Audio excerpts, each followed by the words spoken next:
अंजलि अपने माँ बाप के साथ हंसी खुशी ज़िंदगी गुजार रही थी। अंजलि के माँ बाप अंजलि की हर ख्वाहिश को पूरा करते थे। अंजलि अभी 8 साल की थी, लेकिन कब ज़िंदगी बदल जाए ये कोई नहीं जानता। एक दिन अंजलि ने जिद की कि मम्मी पापा दोनों उसको स्कूल छोड़ने जाएंगे। अंजलि के मम्मी पापा जब उसको स्कूल से छोड़कर वापस आ रहे थे, तभी उसके मम्मी पापा का एक्सीडेंट हो गया। मम्मी पापा की रोड एक्सीडेंट में मृत्यु के बाद इकलौती अंजलि असहाय हो गई।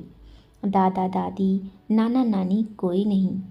सारे नज़दीकी रिश्तेदार अंजलि को रखने के नाम पे कतराने लगे। मासूम अंजलि के सामने जीवन का संकट खड़ा हो गया।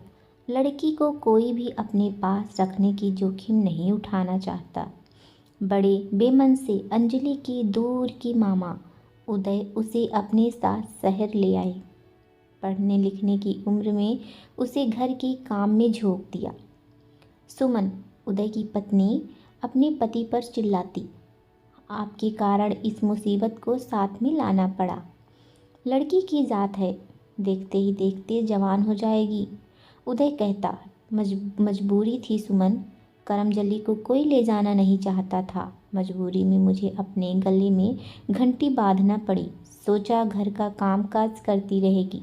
सुमन, काम की ना काज की दुश्मन अनाज की।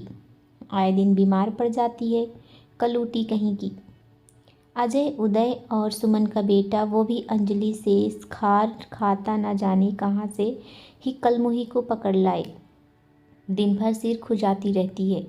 सुमन कहती, तेरे पापा की दूर की रिश्तेदार है, अब गले गुदड़ी पड़ गई। साफ सफाई पर ध्यान नहीं देती, गंदी रहती है, सिर में ढेर सारी जुएं पड़ गई। अंजलि चुपचाप घर के सारे काम में लगी रहती। उसके साथ नौकरानी से भी बदतर व्यवहारिक होने लगा। बचा खुचा बासी खाना उसके हिस्से आता। स्कूल जाने के बारे में वह सोच भी नहीं सकती। उसकी पढ़ाई छूट गई। सुमन थोड़ा भी नुकसान हो जाने पर पिटाई कर देती। मासूम अंजलि का बचपन नरक बन गया। माता पिता के ना रहने की बहुत बड़ी सज़ा मिलने लगी। उसके घर के बाहर निकलने पर पाबंदी लगा दी। वह घर पर आए मेहमानों से बात करने के लिए तरस जाती। झाड़ू, बर्तन, पोछा, प्रताड़ना उसके दिनचर्या का अनिवार्य हिस्सा बन गए। रोजाना का मारपीट और हर वक्त काम से तंग आकर एक दिन वह घर से भाग खड़ी हुई।